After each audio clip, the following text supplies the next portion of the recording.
10-12 UP board के प्यारे विद्यार्थियों, स्वागत है आप सभी का शिवम लेक्चरर में। साहित्यिक हिंदी का पेपर है जो यूपी बोर्ड एग्जाम 2026 के लिए सबसे ज़्यादा महत्वपूर्ण है।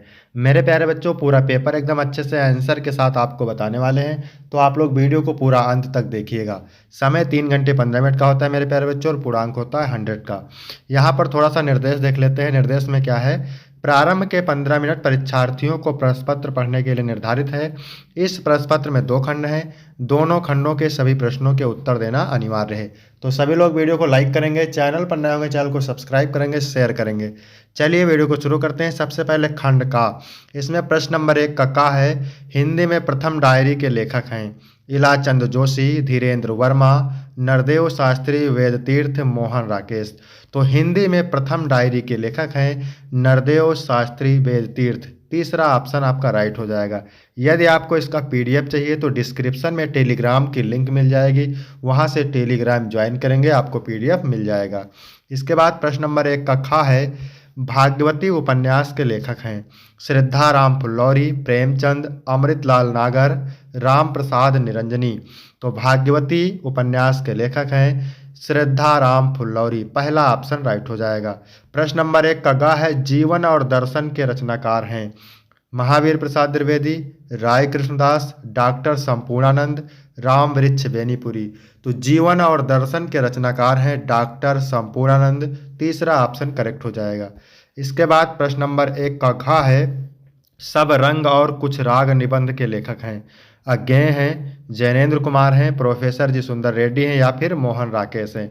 तो सब रंग और कुछ राग निबंध के लेखक हैं मेरे प्यारे बच्चों, सब रंग और कुछ राग निबंध के लेखक हैं मेरे प्यारे बच्चों अज्ञेय, सच्चिदानंद, हीरानंद, वासेन अज्ञेय। अगला प्रश्न है, हरिशंकर प्रसाई का निबंध संग्रह है विचार प्रवाह है, या पृथ्वीपुत्र है, तब की बात और थी, क्षण बोले कण मुस्काए। हरिशंकर प्रसाई का निबंध संग्रह है तब की बात और थी। तीसरा ऑप्शन मेरे प्यारे बच्चों करेक्ट हो जाएगा। अब यहाँ पर देखिए, विचार प्रवाह, विचार प्रवाह हजारी प्रसाद द्विवेदी की रचना है। क्षण बोले कण मुस्काए, क्षण बोले कण मुस्काए कन्हैया लाल मिश्र प्रभाकर की रचना है। और पृथ्वीपुत्र मेरे प्यारे बच्चों वासुदेव शरण अग्रवाल की रचना है। इसके बाद प्रश्न नंबर 2 का है, मंजीर के लेखक कौन हैं? गिरिजा कुमार माथुर हैं, नेमी चंद्र जैन हैं, जयशंकर प्रसाद हैं, यशपाल हैं। तो मंजीर के लेखक हैं गिरिजा कुमार माथुर। पहला ऑप्शन राइट हो जाएगा। निम्नलिखित में से कौन सा ग्रंथ द्विवेदी युग से संबंधित है? कामायनी, पल्लव, साकेत, या फिर यामा। तो द्विवेदी युग से संबंधित ग्रंथ है साकेत। साकेत महाकाव्य है, किसका है? मैथिली शरण गुप्त का है। तीसरा ऑप्शन राइट हो जाएगा। ठीक है, यामा महादेवी वर्मा का महाकाव्य है। ठीक है, यह छायावादोत्तर काल की रचना है, छायावादोत्तर काल की रचना है। ठीक है, कामायनी महाकाव्य जयशंकर प्रसाद का है, यह छायावाद युग की रचना है।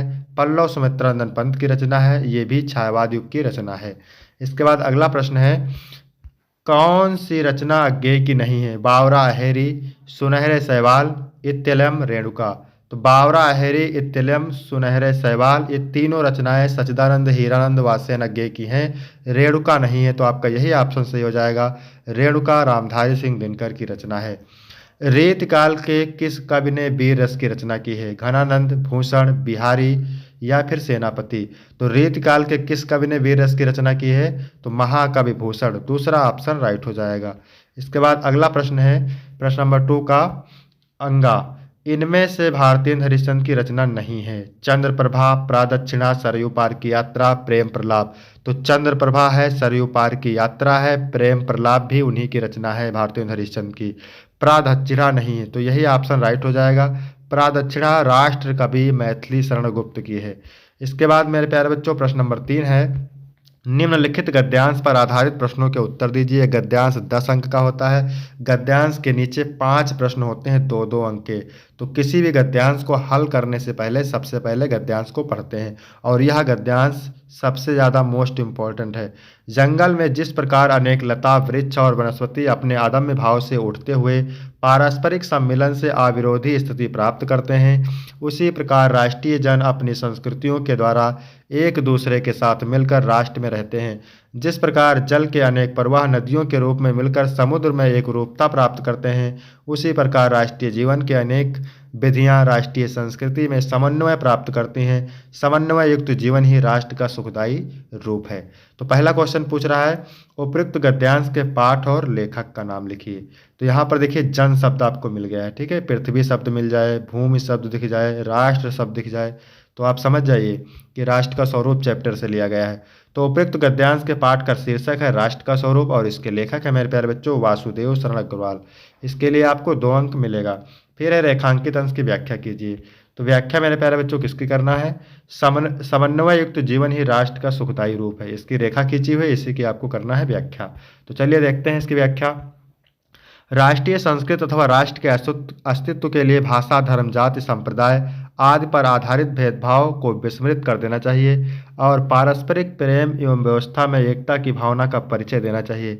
इस प्रकार के समन्वयात्मक भावना के परिणाम स्वरूप ही किसी राष्ट्र के नागरिक सुख जीवन व्यतीत करने में सफल हो सकते हैं।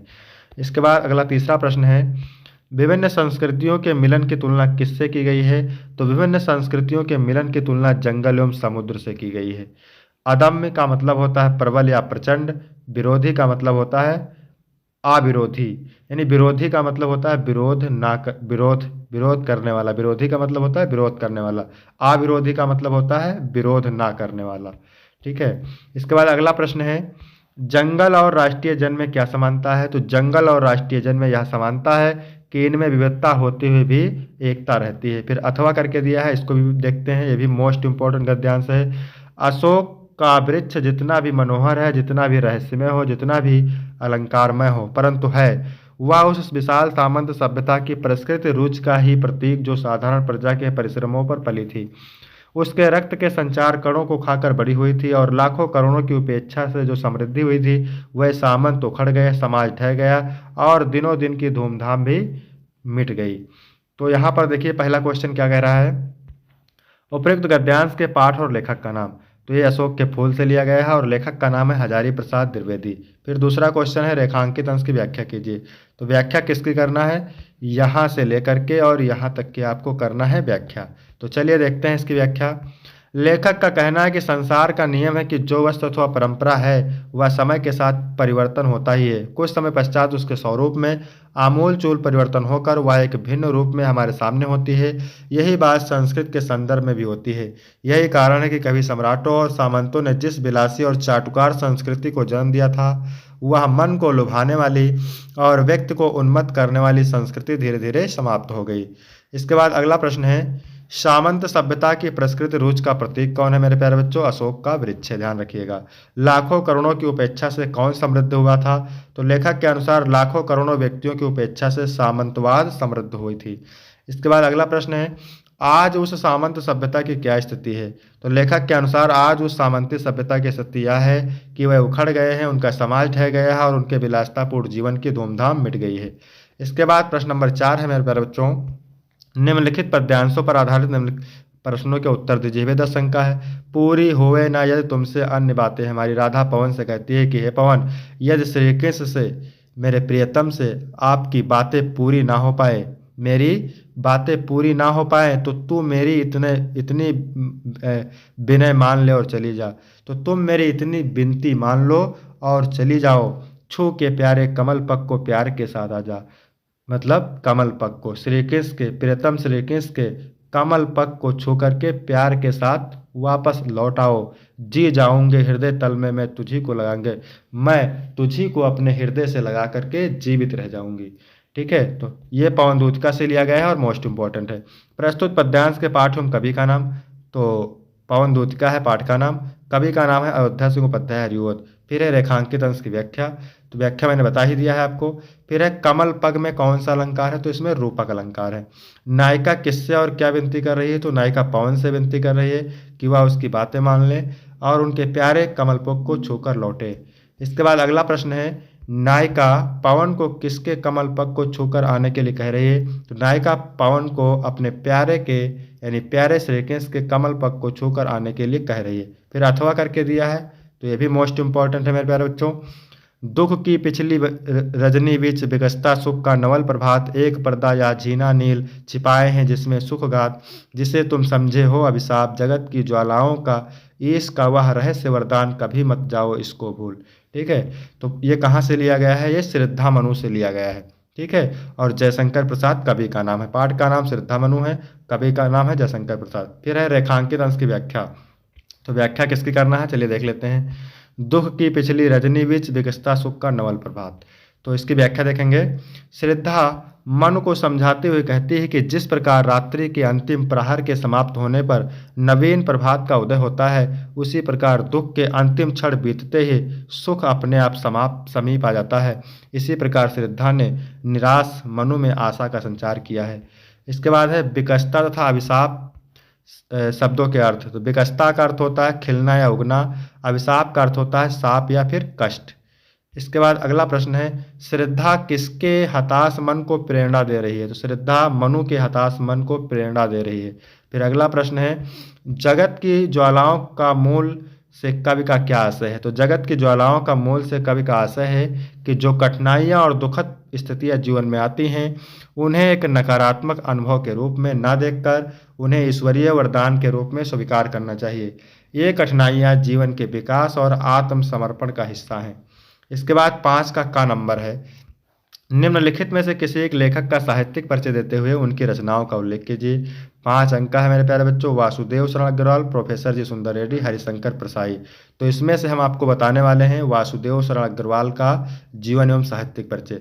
जैसे मैंने लिखा है सेम आपको ऐसे ही लिखना है। आप स्क्रीनशॉट ले सकते हैं। पहले आपको हेडिंग डालना है जीवन परिचय, उसके बाद आपको हेडिंग डालना है साहित्यिक परिचय, फिर आपको हेडिंग डालना है रचनाएं और लिख देना है। आपको पूरे अंक मिलेंगे। इसके बाद 5 का नंबर है, कवि का साहित्यिक परिचय देते हुए उनकी प्रमुख रचनाओं को लिखिए। 80 शब्द में 5 अंक का है। भारतेंद्र हरिश्चंद्र, महादेवी वर्मा, जयशंकर प्रसाद। तो इसमें से हम पढ़ने वाले हैं जयशंकर प्रसाद का। ठीक है। तो सबसे पहले आपको हेडिंग डालना है जीवन परिचय, उसके बाद आपको हेडिंग डालना है साहित्यिक परिचय और फिर रचना हेडिंग डालना है। सेम इसी प्रकार लिखना है, आपको पूरे अंक मिलेंगे। इसके बाद 6 नंबर प्रश्न है, पंचलाइट कहानी का सारांश 80 शब्द में है, 5 अंक का है। अथवा कहानी तत्वों के आधार पर खून का रिश्ता अथवा लाठी कहानी की समीक्षा कीजिए, तो भी 5 अंक का है, मोस्ट इंपॉर्टेंट है। तो इसमें से हम पंचलाइट कहानी पढ़ने वाले हैं क्योंकि यह मोस्ट इंपॉर्टेंट है। तो यहाँ पर आप देख सकते हैं कैसे लिखा है मैंने, इसका आप स्क्रीनशॉट ले सकते हैं। ठीक है। सेम आपको ऐसे ही लिख के आना है एग्जाम में। इसके बाद है 7 नंबर प्रश्न, स्वपठित खंड काव्य के आधार पर किसी एक खंड काव्य के एक प्रश्न का उत्तर लिखिए। 80 शब्द में है और 5 अंक का है।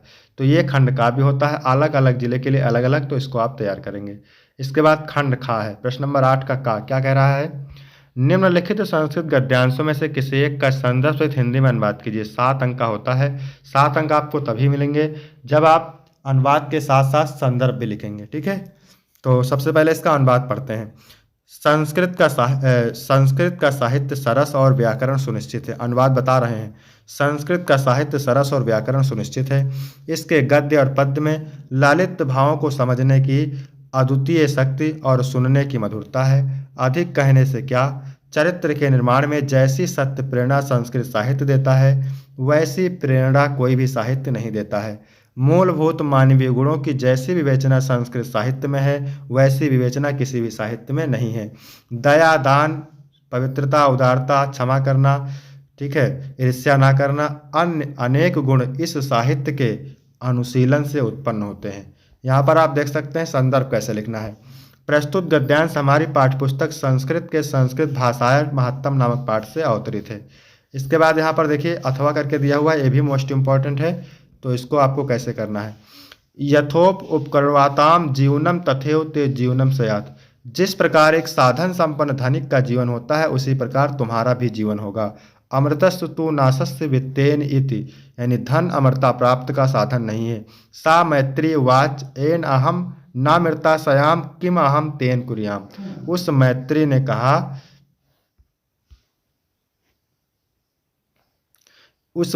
ने कहा, जिससे मैं अमर ना हो सकूंगी उसे मैं लेकर क्या करूंगी। यदि वो भगवान केवल अमृत साधनम जानाति, यदि हे भगवान आप कोई अमरता प्राप्त का साधन जानते हो, तदे में ब्रूहि, उसे हमें बताएं। याज्ञवल्क वाच, याज्ञवल्क ने कहा, प्रिय ना सती तुम प्रिय भाष्य, प्रिय तुम पहले भी मेरी प्रिय रही हो और अब भी प्रिय अर्थात अच्छी लगने वाली बातें कर रही हो।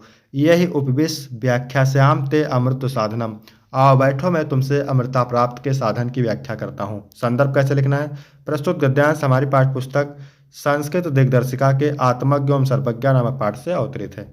इसके बाद यहाँ पर है खा नंबर 8 का खा नंबर। निम्नलिखित संस्कृत श्लोकों में से किसी एक का संदर्भ सहित हिंदी में अनुवाद कीजिए। मत्ता गजेंद्रा हाथी मस्त हो रहे हैं, मुजता गवेंद्रा सांड प्रसन्न हो रहे हैं, वनेश विक्रांतरा मृगेंद्रा और शेर वनों में अधिक शक्तिशाली हैं, रम्या नगेंद्रा पर्वत सुंदर हैं, निर्भता नरेंद्रा राजा शांत हैं, परकीड़ितो वारिधरे सुरेंद्रा और इंद्र बादलों से खेल रहे हैं। संदर्भ कैसे लिखना है?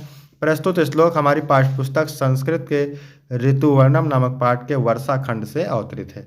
फिर यहाँ पर अथवा करके दिया हुआ है, ये भी बहुत ज़्यादा इंपॉर्टेंट है। निंदंत नीति नुपड़ा यदि व स्तंतु, यानी नीति में निपुण लोग निंदा करें या फिर प्रशंसा करें। लक्ष्मी समाविशत गच्छत व यथेष्टम, लक्ष्मी आए या अपनी इच्छा अनुसार चली जाए। अद्येव व मरणमस्तु युगांतरे व, चाहे आज की मृत्यु हो चाहे युगों के बाद हो। न्यायात पथा प्राविचलंत पदम न धीरा, धैर्यशाली पुरुष न्याय के पथ से अपने पैर को कभी नहीं हटाते हैं। संदर्भ लिखना है। प्रस्तुत गद्यांश हमारी पाठ्यपुस्तक, गद्यांश नहीं करना है, प्रस्तुत श्लोक या फिर प्रस्तुत पद्यांश हमारी पाठ्यपुस्तक संस्कृत दिग्दर्शिका के सुभाषित रत्नान नामक पाठ से अवतरित है। इसके बाद है 9 नंबर प्रश्न। निम्नलिखित में से किसी 2 प्रश्नों के उत्तर देना है। 2 अंक 4 अंक मिलेंगे, तो आप इन प्रश्नों को पढ़ेंगे। इसके बाद है 10 का खा और गा रस अलंकार छंद से, ठीक है, तो इसका भी वीडियो आपको जल्द ही मिल जाएगा। इसके बाद 11 नंबर प्रश्न है। निम्नलिखित में से किसी एक विषय पर निबंध लिखिए, तो ये निबंध 9 नंबर का है और मोस्ट इंपॉर्टेंट निबंध है। फिर है 12 का पहला। नैनम का संधि विच्छेद होता है ने प्लस अनम। कला व्यू का संधि विच्छेद कला प्लस यू। वृद्धा का संधि विच्छेद क्या होता है? वृद्ध प्लस धा। क्या होता है? वृद्ध प्लस धा होता है। अनुरूपम में कौन सा समास है? तो अनुरूपम में अव्ययभाव समास है। श्रेष्ठ पुरुषा में कर्मधारय समास है और मीनाक्षी में बहुव्रीहि समास है। इसके बाद 13 नंबर प्रश्न है। बैंक में खाता खोलने के लिए बैंक प्रबंधक को पत्र लिखिए अथवा अपनी गली मोहल्ले की नालियों की समुचित सफाई के लिए नगर निगम के स्वास्थ्य अधिकारी को पत्र लिखिए, तो इसका भी वीडियो आपको जल्द मिल जाएगा। फिर 14 का पहला है। निम्नलिखित में से किसी एक शब्द के धातु एवं प्रत्ययों का योग स्पष्ट कीजिए। तो रूपवती में रूप शब्द है, मतु प्रत्यय है। मानवता में मानव शब्द है, तल प्रत्यय है। श्रीमती में श्री शब्द है, मतु प्रत्यय है। फिर इसमें प्रत्यय बताना है, तो पशुता में मतु प्रत्यय है, बस, ठीक है, तो में मतु प्रत्यय नहीं है। दीनता में है तल प्रत्यय और महत्व में है तो प्रत्यय, महत्व में तो प्रत्यय है। इसके बाद खा नंबर है। रेखांकित पदों में से किसी एक पद में प्रयुक्त विभक्ति से संबंधित नियम का उल्लेख कीजिए। तो आकाशा छात्रे समम स्नातु, इसमें है तृतीय विभक्ति। सहयुक्त प्रधान सूत्र से। श्री गणेशाय नमः, इसमें चतुर्थी विभक्ति है, ठीक है। तो वीडियो कैसा लगा? वीडियो अच्छा लगा हो तो वीडियो को लाइक करेंगे, सब्सक्राइब करेंगे, शेयर करेंगे। धन्यवाद।